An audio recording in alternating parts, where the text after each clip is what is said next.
Okay, so here we go. So starting out, I just want to go over some of the best practice features using the groups feature in Western Online. So on the screen, I'm just going to take you through a couple of quick slides. After we get through the best practices, I'm going to show you a few different ways that you can build and use groups in the Western Online environment and try and highlight what those are best suited for and how you could use those.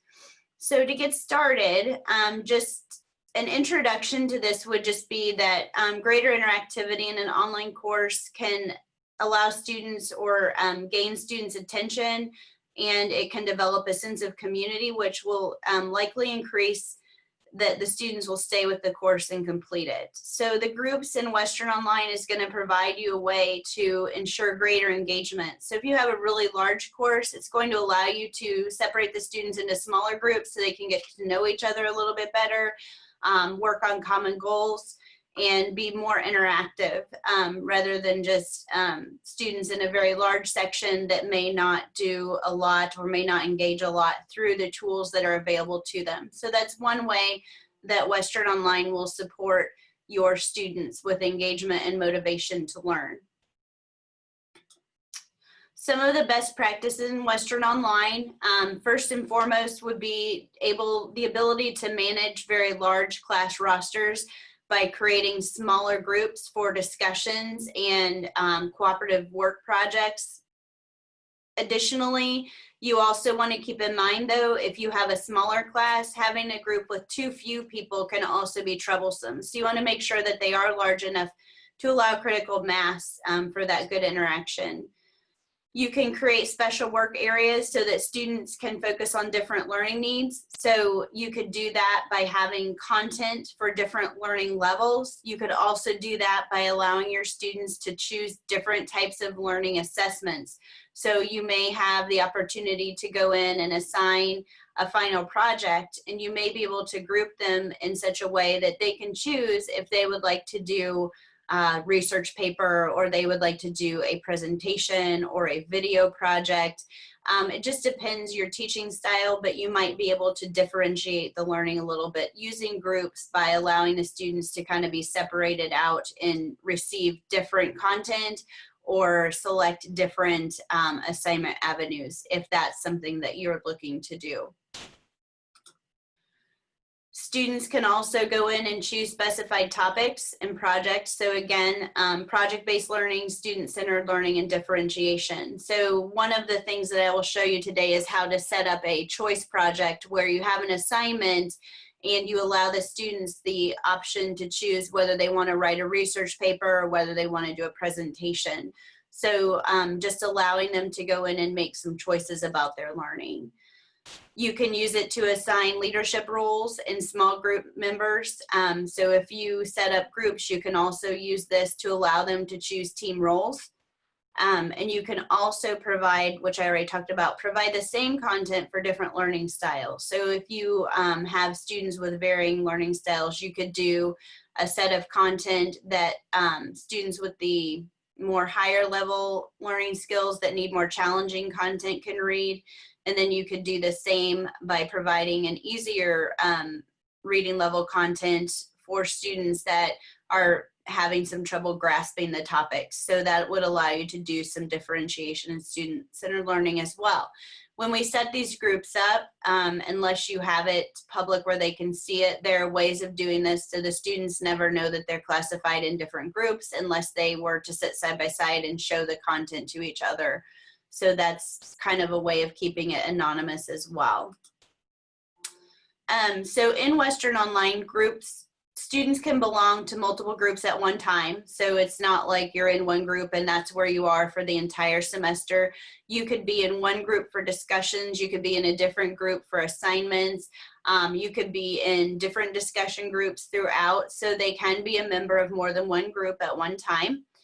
Each group has a way to have it set up where it can have its own discussion forums, Dropbox folder, and locker area for sharing files. That's a feature that's not used a whole lot, but it is possible. Instructors can grade members of a group individually or as a team. So you'll see in one of the tutorials that I'll go through today that we will actually go in and set up a group and then have that hooked to an assignment in the class. So only members of that group would be turning in materials to that assignment folder. And you can decide whether you want to assess that as a group on a whole, or if you want to go ahead and assess what they're turning in on an individual basis. Finally, instructors can assign students to specific groups. So you can choose who's going to be in the group, or students can self-assign themselves. They can choose which group they're going to be in. You can also have the groups automatically enrolled, which allows randomization of the groups and how they get assigned. The next thing we're going to talk about is how you're going to choose the type of group that you want to use in Western Online. I'll go ahead and break here and see if you had any questions or discussion thoughts there. Do you have an idea of how you might want to use groups already in your course, or is this just something you're going to look at and then decide?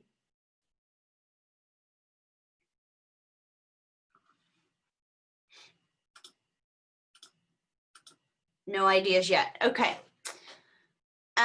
So when you're deciding your group that you want to use, here are 3 questions that you can use to guide you. So what is the purpose of your group? So is it to self-select for a project? Is it to manage the larger discussion group? Or is it to set up an individual journaling area or allow special access? So special access is going to be when you may have, my example I think is you might have a basketball team, or you may have an athlete in your course and they're going to be gone. So you may want to allow them special access to an assignment or a quiz so that they can complete that before or after the time that you assign that or you have the quiz. This may also work for students that need a little extra time on a quiz or assignment. It's going to allow you to set that up so that they can have that additional time. Okay, you teach in a large site course and you want to use these tactics to help. So we will definitely talk about splitting into smaller groups. I will definitely show you how to do the special access. So we will actually be walking through the steps for each of these. The next thing that you want to consider after you kind of know why you want to use a group is how many groups do you want to have? So you want to look at the number of people in your class and think about how many people you want to have in a group depending on what you want them to do. So if you have an idea on that. Next, you'll want to know how many students you want to have in each group. And then finally, you'll want to decide, do you want students to be able to select their own group, or do you want to assign the group? So these are the guiding questions that you're going to want to consider before you go in there and start setting up your groups, so you have an idea of what you would like to do.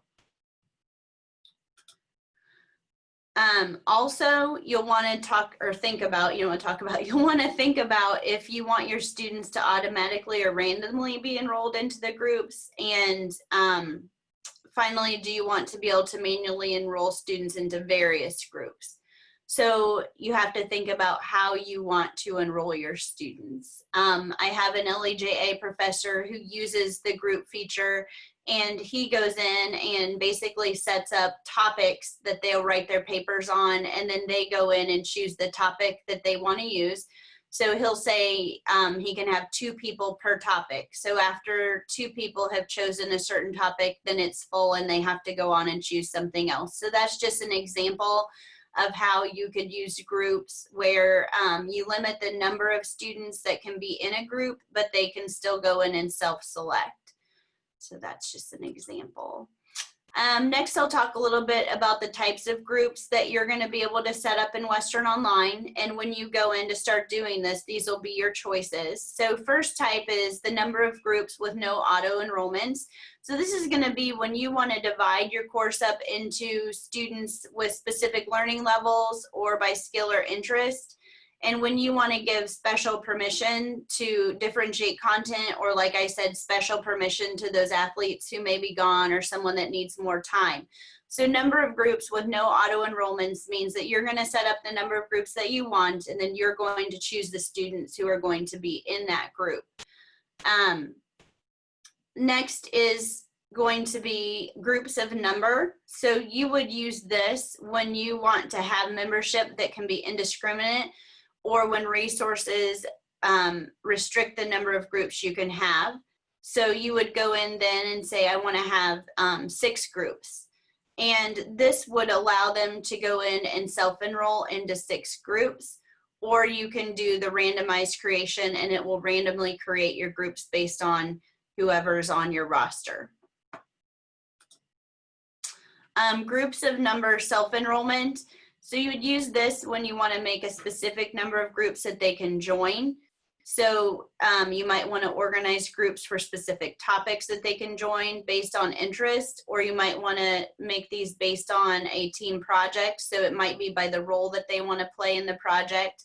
So basically you can create the number of groups, and then they can go in and choose which group they're going to be in.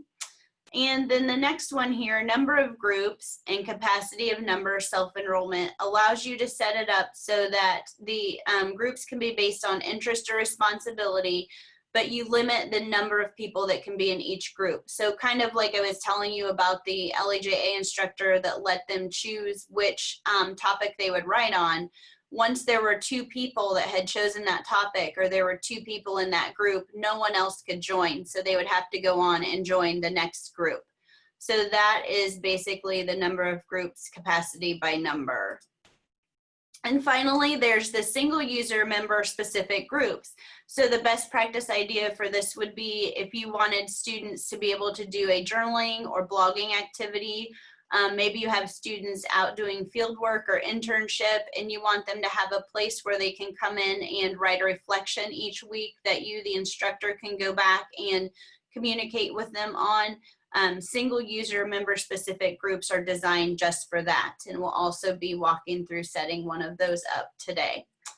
So that gives you an overall idea of some of the best practices for using groups in Western Online, as well as what you need to be thinking about when you're ready to set up your groups, and some of the types of groups that you can have in here.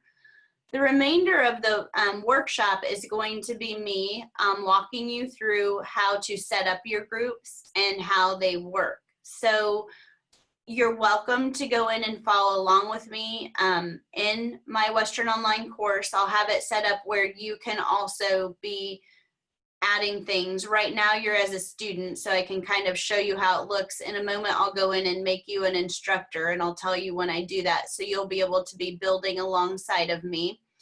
If you are going to follow along with the step-by-step and build along with me, I'll have you just make sure that you put your name in the title of anything that you make, so that it doesn't conflict with mine, so that we're both doing this in tandem. So getting started, I'm just going to take you back out here to my course homepage. And I'm going to go into the folder that says using groups in Western Online, as that's the workshop that we're in today. And then I'm going to click on workshop activities. I just have some sample groups set up in here and some different activities that I have them linked to. So in this window, you're going to see that I have a discussion board. I have a group project that they can assign themselves to. I have an assignment. And then I have the week 1 individual journals. You're welcome to go ahead and click on those, or you can watch my screen. If you watch my screen, you're going to see what it looks like for the instructor. If you're clicking through your screen right now, you're going to see what it looks like for the student. So you'll notice if you start clicking through on these, some of these, you're not going to have access to everything that I have access to, because you have been loaded into a specific group. So first of all, I'm just going to go ahead and click on the discussion. So the discussion board is, what will you use the groups function for in your course? So I have taken the participants for today and divided everyone into 2 groups. So as the instructor, you're going to notice that I now see that I have a discussion topic, which is what will you use the groups function for in your course. And then I also have that topic for each group. So I have group 1 participating in this topic at the bottom, and I have group 2 participating in this topic at the top. So at the top, I have a filter. So I can go in and say, okay, who do I want to filter the results by? So if I did group 1, I would only see discussions and responses by people in group 1. If I did group 2, I would only see the responses by people in group 2. If I do all groups, then I'm going to see the discussion and responses by everyone participating in this particular topic. So if you want to give that a try, Tiffany, I would assume that you as the student are only seeing one discussion there, right?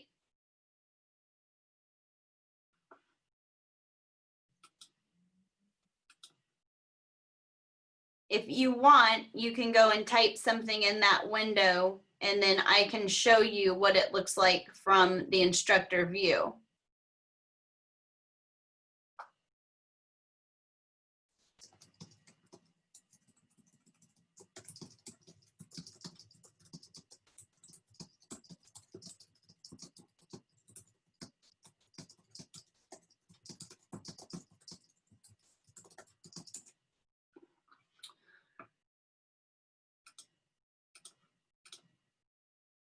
Additionally, I just want to show you as the instructor, if I were going to go in and start a new thread for this forum, I've got a drop-down box, and where it says post thread 2, I can choose to send this thread out so that all of the groups are going to see it, or I can send it out so that only one of the groups sees that. So if I were going to go ahead and enter this and send it out just to group 1,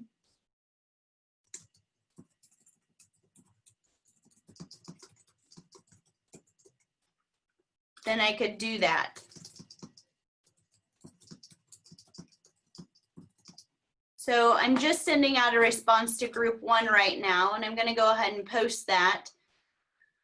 So now you're going to see that my response just went out to the people in group 1.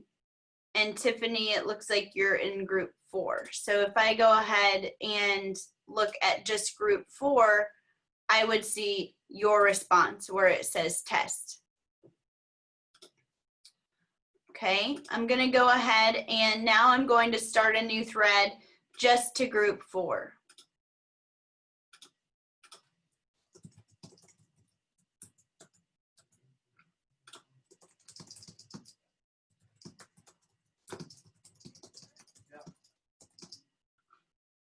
So now, Tiffany, you should see that I have started a new thread that should be just showing up for group 4. So it's not showing up for everyone. So as the instructor, if you look on my screen, I'm seeing all of this. I'm seeing everything that's going on. And if I had more people in here right now, we would be seeing more. But if I go ahead and collapse that to group 4, then I'm seeing just what's happening in your group. So the point here is that the instructor can see everything at once, or they can go down and see just what's happening in a specific group.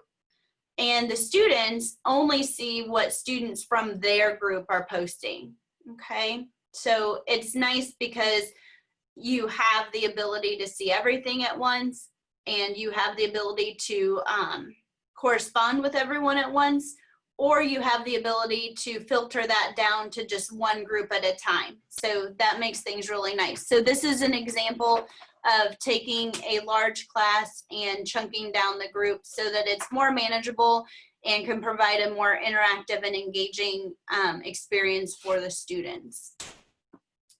So I'm going to go ahead and go back to my course homepage for a moment. And this time I'm going to take you into my next example, which is allowing,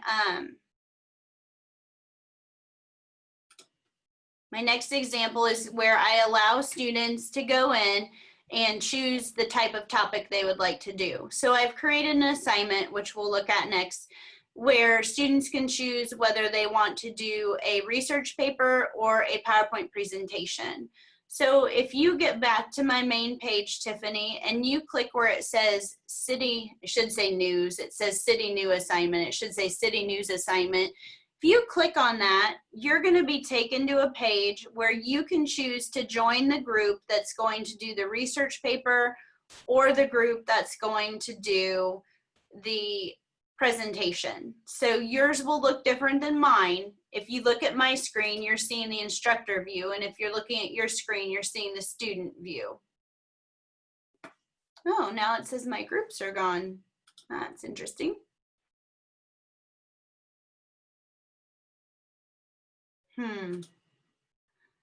What are you seeing right now, Tiffany? Are you seeing, it may be that the link is bad. If you're not seeing anything, go ahead and go up to the communication tab and choose groups. And then you should be able to click and see City News assignment groups. And then you will see one that says paper and one that says presentation.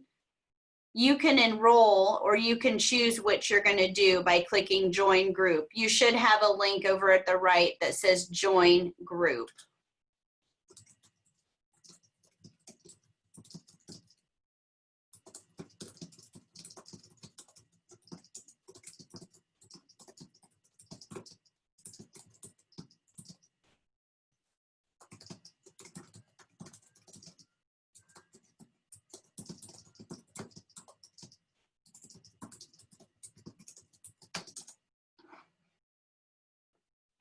Just let me know if you're seeing it. My link seems to be bad.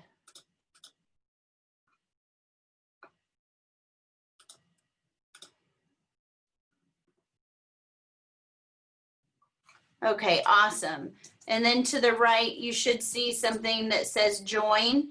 So you can go ahead and choose whether you would be a student who would want to do the research paper or whether you would be the student who would want to do the presentation. Okay, so I'm going to go ahead and go back in here. Now that you've chosen, I'm going to show you what that would look like from the instructor view. So now if you're looking at my screen, you're going to see that I have my City News assignment, and underneath that I have my paper group and my presentation group. So I see now that I have one member who has selected the paper group. So I'll go ahead and click on paper. And when I click on paper, I can then click here where it says view enrollment. And I now see my member for that is Tiffany Bainter. So now I see that you are in the group and you are going to do the paper. So that allows me as the instructor, as we go along, if I wanted to set up specific content based on what you're going to do for the paper, I could then only set that content to be shared with the people that are doing the paper. Vice versa, I could do the same with people that are going to be doing the presentation. So it allows me to selectively choose what content I want to push out to which group. So this is an example of me choosing the number of groups that I want to have and then allowing the students to self-enroll. Okay. So moving right along, for that particular example, the way I set it up in my assignment area was that I would grade the submissions individually. You could set it up so that you would grade it as a group if it were a group project, but I was just using that group to select which type of assessment they would do, and they will turn the papers in. So this one I'm just going to show you as the instructor. You can just watch. I'm going to go to assessments and I'm going to click on assignment here. And you'll notice that I have the City News project set up here. And you'll notice over here that I have this conditional release on it. That means that I've got it set up so I have it set so only the certain groups can see it. So if I click on that to open it up, you're going to go ahead and see what that looks like. I don't have anything in there. Let me go back. I actually need to go in and choose edit folder. You'll notice right here that I have still gone in and said that I want this to be an individual submission folder. That means each student is going to hand in a file. If I wanted to make this a truly group project, I could go in when I set this up and I could choose group submission folder, at which point one person for the group would turn in the assignment and I would grade the group on that. So we'll look at that a little bit more when we actually get into walking through these steps. The final example before we start building these in ourselves is going to be the individual. So I'm going to go on back into my workshop activities, and I'm going to have you go ahead and click down where it says week 1 individual journals. This is going to be the example of how the students would be able to have a one-on-one journal or reflection back and forth with the teacher. So if you're looking at my screen, you're going to see how I see it as the instructor. If you're looking at your screen, you're only going to see the area set up for your individual journal. So on my screen, you're going to notice that I have an individual journal for every person that's enrolled into my class. And this is a good time to point this out. When I have something set up for randomized enrollment or individual enrollment, as new students are enrolled in your class, they automatically get assigned to the group, to a group, okay? So that would be anything that you have the system randomized enrollment or the individual groups. They will automatically be assigned as they enroll. So as you see, I can go down and I can see the area for each person that's enrolled in my class. Tiffany, you can only see yours, correct?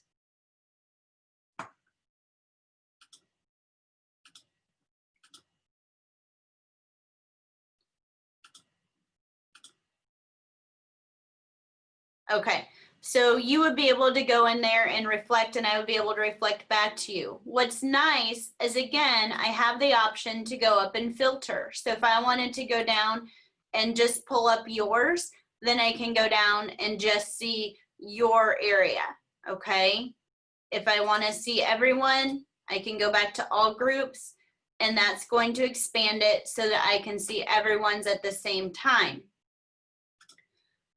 Again, if I wanted to start a new thread, if I wanted to start a new thread that says reminder, you must submit reflection by Friday, that would be something I want to send out to everyone.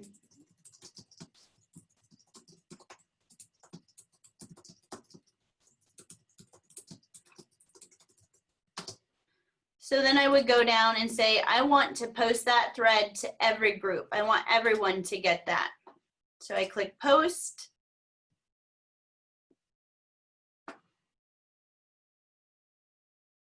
And then everybody is going to get that new post, everyone in the group. So if I wanted it to just go to you, I could go down and choose Tiffany. I could start a new thread. And again, these are threads, not discussion response replies. So these are new threads.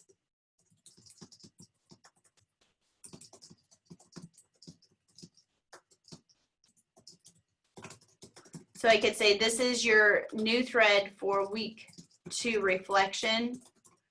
And then I could go and say, oh, not everyone's ready for week 2, but Tiffany is. So I go ahead and set Tiffany, and I can post that. And you would have a thread for you where you could go in and start posting on week 2. So if I go in and choose just Tiffany, then I can go in and see that I have a new posting area for week 2 reflection. So that allows me to, again, look at the entire group or go in and just see one individual student's post. Any questions so far before we start going through the step-by-step of how to create these groups and how to basically attach them to different tools within Western Online? Do you have any ideas? Was there a certain one that was your favorite that you'd like to try first? Did you have a favorite one that you would like to try first? Otherwise, I'll just kind of go in the order that I have in my handout.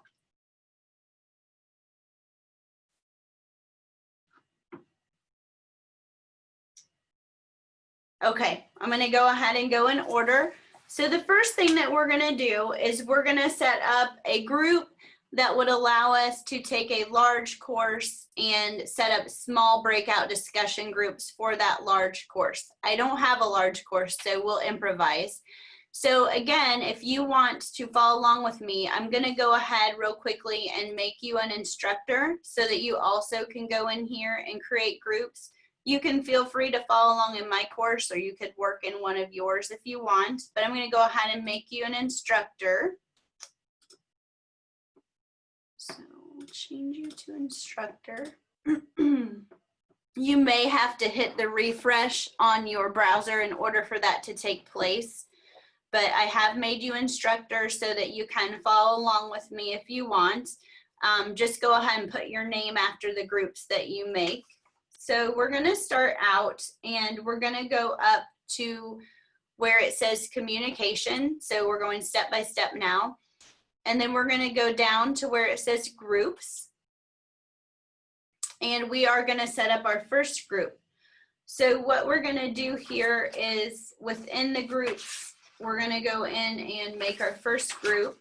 And to do that, we're going to go ahead and click new category.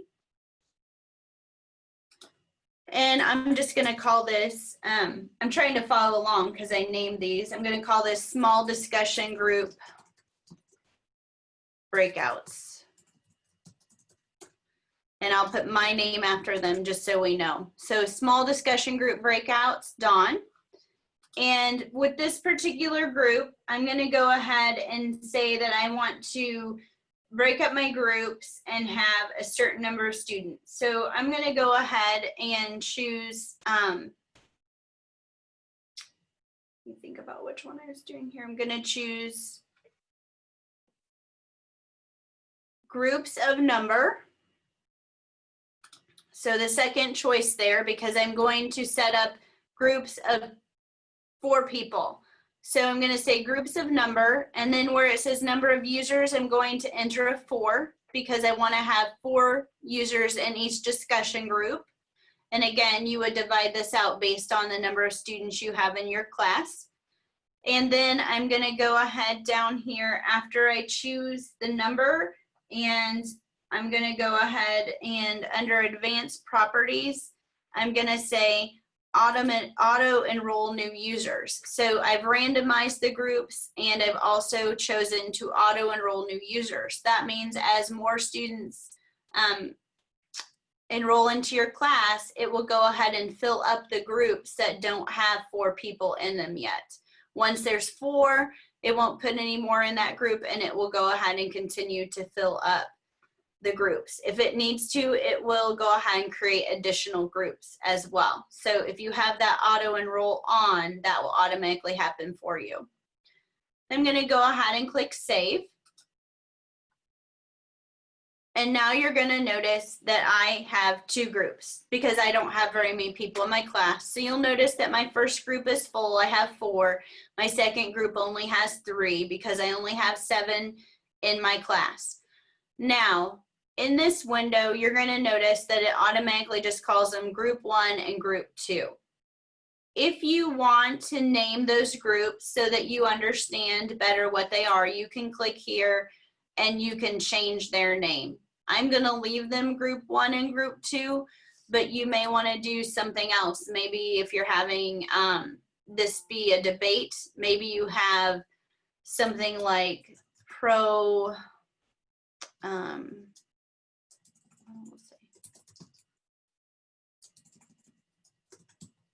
I'm trying to think of something to say here. So they might be pro WIU. Maybe this is a sports debate. We'll just say that. And then maybe we'll have this one and it would say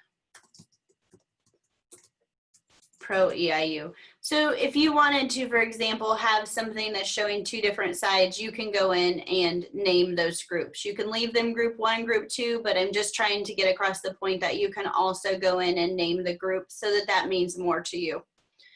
Okay, so we have set up our small discussion group breakouts. If I go in and click on my group, I can again go to where it says view enrollment, and then I can see who is enrolled in that group. So you'll notice the members of that group. And if I go back, I can then click on the other one WIU, view enrollments, and now I see who's in there. And you'll notice now, Tiffany, that you are not in any of these groups because you are now an instructor. So these are only students that are showing up in these groups. So we have created our group, and now we're going to go in and actually set up the discussion topic and discussion area for this group. So we're going to go to where it says communication, and then we're going to go ahead and click on discussions. And once we're in the discussions area, I'm going to go ahead and click new. And for this, I'm going to set up a forum. So I'm going to choose new forum. And I'll put in a title for that.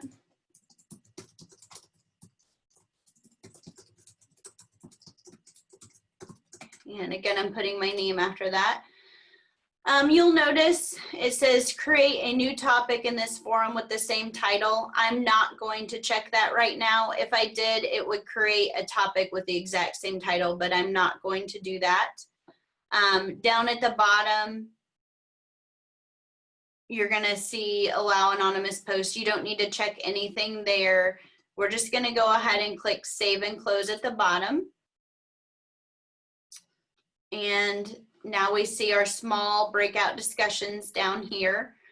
Now what I'm going to do is I'm going to click on the drop down arrow next to my forum name, and I'm going to click add topic. Here is the big thing that you need to make sure that you do. So you see that you've got your forum, small breakout discussions. That's where I want it. Topic type. So open topic, everyone can access this topic. That means everyone's responses are going to go into the same discussion topic. The second one is group or section topic, and that's the one that you want to choose so that you can have the ability to go in and filter out like I was showing you in the student example.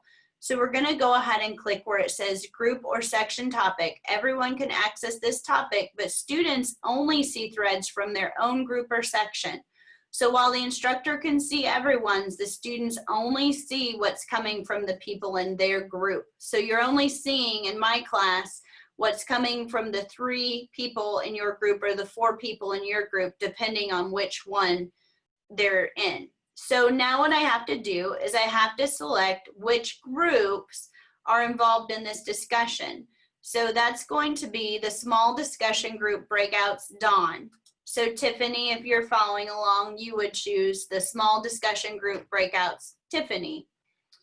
I'm going to go ahead and put a title in here.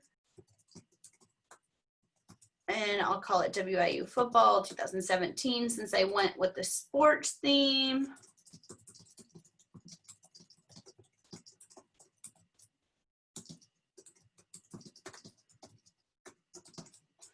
And I'll put my question in.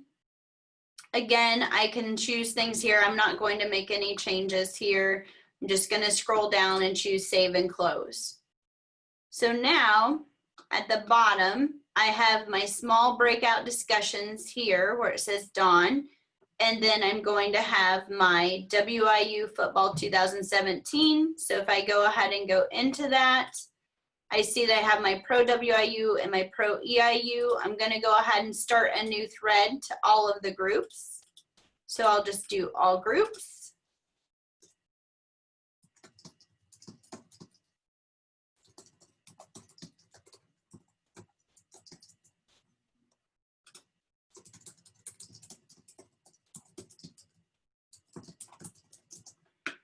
And post. And now you're going to see that I have that thread set up for both groups instantaneously. So I don't have to go down and set it up for one group and then set it up for another group. It happens all at once. And again, I can go in and I can choose which group I want to see. Okay. Go ahead. Am I going too quickly? Are you able to follow along okay, Tiffany? Just let me know if you need me to slow down or if you want to go back and look at anything that we had done. I saw that you got your group made, so that's great. And were you going to go ahead and create a discussion? Just let me know if I need to slow down or hold up for a minute.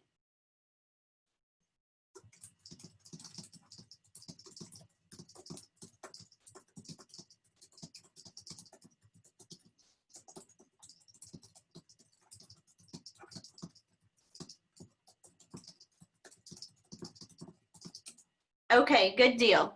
So you have now seen how to and participated in setting up a breakout discussion group for a large class. The next one that I'm going to share with you how to do is going to be setting up a group for an assignment.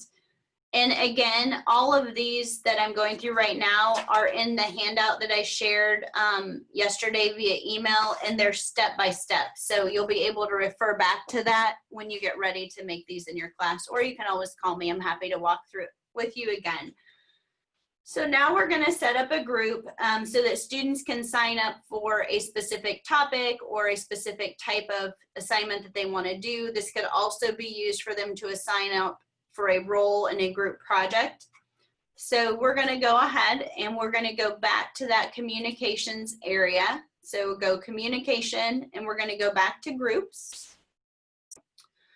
And I'm going to go ahead and I'm going to add a new group. So I'm going to say new category, and I'll just stick with the football theme. So we'll say football final project. And so for this one, I want to give them a couple of different options. I want to give them the option to take a test, or I want to give them the option to do a performance-based assessment. So I'm going to go ahead, and with this one as well, I'm going to do number of groups, self-enrollment, because I want them to be able to choose which they're going to do. So I'm going to say 2 groups. And I'm not going to limit how many people can be in each group. They can choose whichever one they want. And then I'm going to go ahead and say save.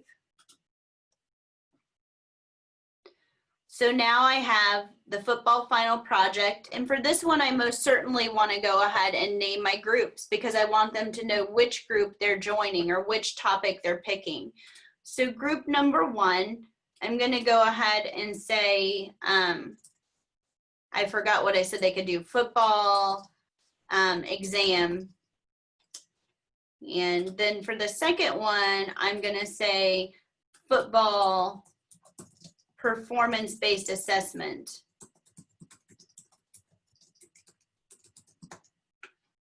Save. So now the students, just like you were able to in the example, go in and choose that you wanted to do the research paper instead of the presentation. These students would be able to go in and choose that they want to do either the exam or the performance-based assessment. And then I would know how I want to communicate with them and set that up as we go. So one of the things that you would do as a next step here, as I did, you could go into your content area. So if I go back to my course home and I go here and choose content, and I wanted to go ahead and create a new area for group signups, I would be able to go in and set up a link. And I actually should have copied that. There's no real easy way to link to groups. So what I would do is I would actually go back here to where I have my groups. So I go back to communication and groups, and then I could go in and get on this page. So I need to go to the football final project, and I would go up into the URL and I would just copy that. So I would go ahead and select this URL. And then I would go back to my main content area. So I could go back to table of contents, and then I could go in and say, create a new link.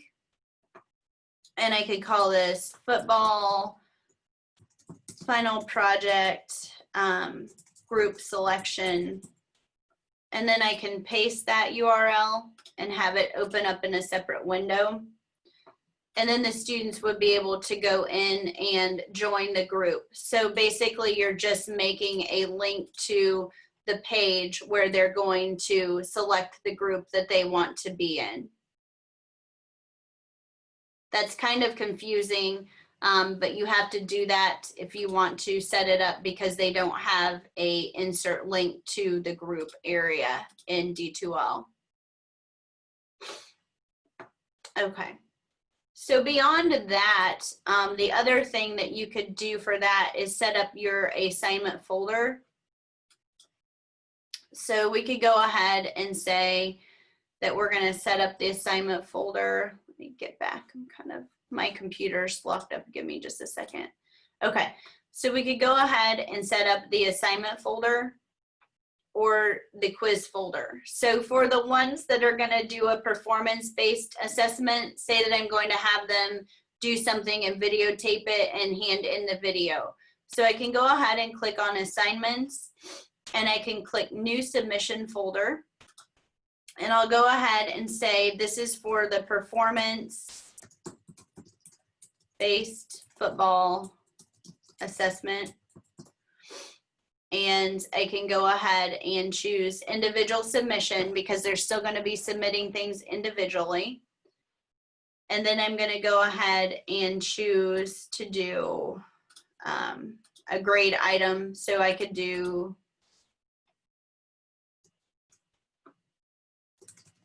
football performance based assessment. And that's fine. I'll go ahead and click save. Okay, now what I'm going to do is I'm going to want this to be restricted just to the people who chose the performance-based assessment, because the others are going to get a quiz. So we would set up a quiz for the other group. But for this group, I only want people who are choosing to be performance-based football assessment to have the ability to hand in an assignment here. So I'm going to go ahead and choose that, and then I want to click where it says restrictions. So I'm going to the restrictions tab, and I'm going to go ahead and create a restriction. So when I create that restriction, I'm going to go down and choose groups.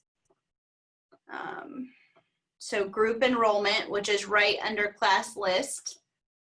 And from there, I'm going to go in and choose the football performance-based assessment. So I want only the people with football performance-based assessment to be able to hand in assignments to this area. So then I would save and close.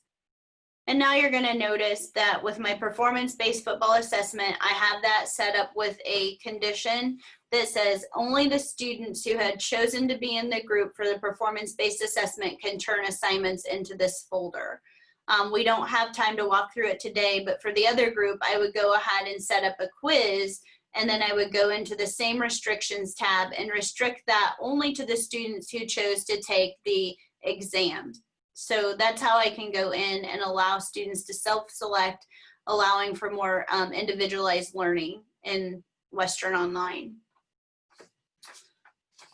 Am I still doing okay? Are you still with me, Tiffany?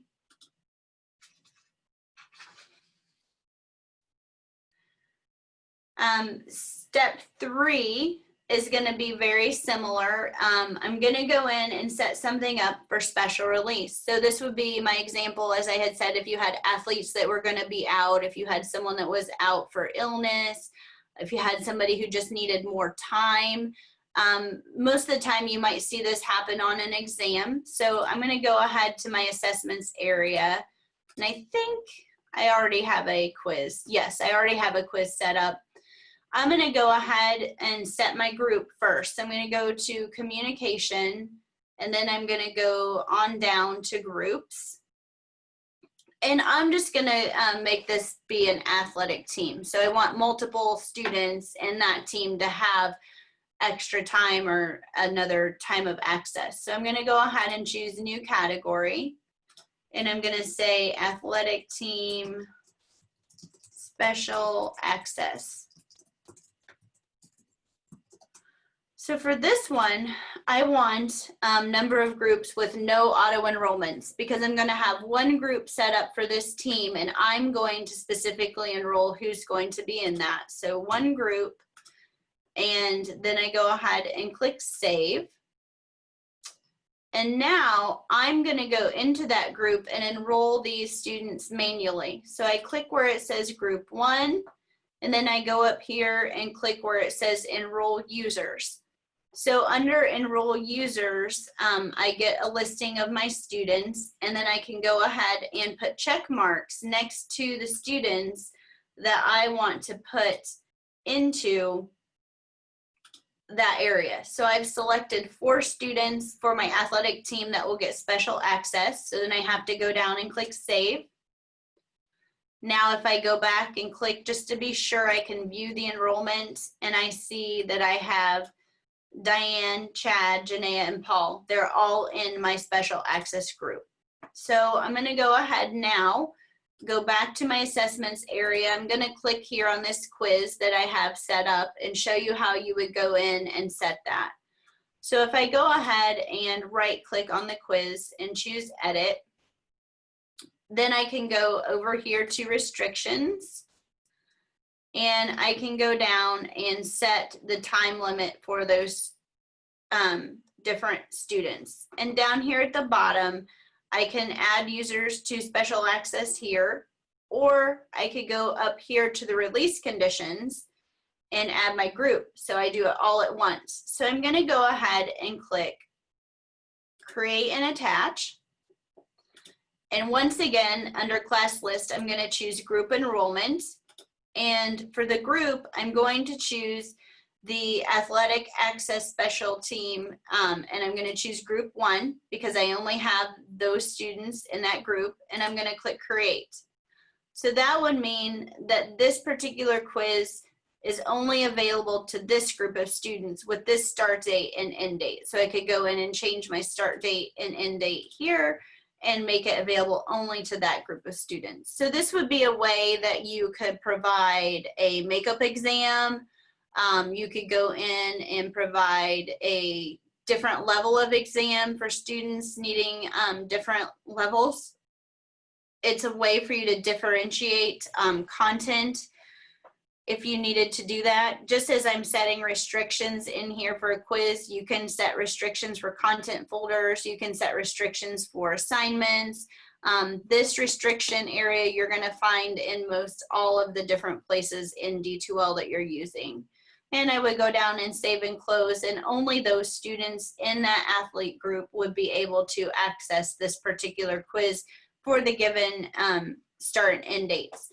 It has a similar function to the special access, which you can see at the bottom of the page. The special access will let you go in and set that by student, and it lets you control timing and different things for the students individually. So it just depends where you're going with this. If you want to do that on an individual basis, you would not have to set up the group that I did. I wanted to do that on kind of a team basis, so I went ahead and showed you how to set up the group. So there are kind of 2 different ways to go about that here in D2L. I'm going to go ahead and cancel that. Okay, we have just one more type of group to set up. And that is going to be the individual group where you can go in and set up for a blog or a reflection journal. And that one's really easy. So we're going to go ahead and go back under communication, and we're going to click on groups once more. And we're going to choose new category. And I'm going to say internship journal reflections is what I'm going to call mine. And then we're going to go down and we're going to choose the very bottom one in the list that says single user member specific groups. I'm going to click on that. And just real quick, I'll point out, because I've not used this, and as I said in the beginning, not a lot of people do this. If you wanted to set up a special workspace for your groups, you can click set up discussion areas, set up lockers as a little file exchange, and then set up assignment folders. This will set these up automatically for each group. However, what I showed you in the beginning was how to set up a discussion group that would automatically create a topic under a specific forum. This will not get you the same result. So I prefer what I had showed you guys earlier, but this is an option. So if you chose these, it would set up discussion area for each group where they could have private discussions, but it wouldn't sort out the same way that I had showed you in the initial tutorial. So if you have more questions on that, just let me know. But typically I don't check these, but you could. So I'm gonna go ahead and set up internship journal reflections. and click save. And it's automatically going to go ahead and set those groups for me. So everyone in the class, except Tiffany, you don't, because you're instructor now, has a internship reflection journal. So if I go ahead and go back to my communication area and go to discussions, I could go in and set up a new forum, and I can call this internship reflection journal. And again, I'm not going to create the topic. I'm going to go ahead and save this. And, oh, I didn't do reflection. It's spelled out. Internship reflection journal. If I click on the area to the right, the drop down arrow, I can click add topic. And this is where I could go in and say week 1 reflection journal. Now, I forgot to click the very important button. I want to click where it says group or selection or section topic. I have to click that in order to get the separation. So then I'm going to go ahead and I'm going to go down and choose my internship journal reflections, week 1 reflection, and I'll say post.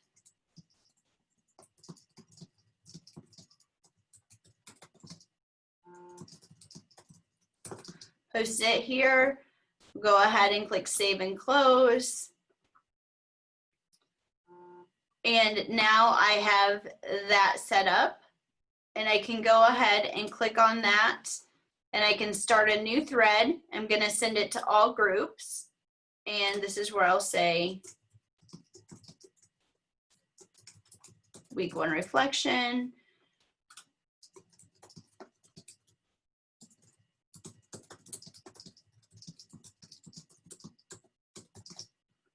And say reflections and post. All groups. I want to send that to all groups. So now you'll see, just like you had seen in the example, I have a place for each student to go in and post their reflections for their weekly journal.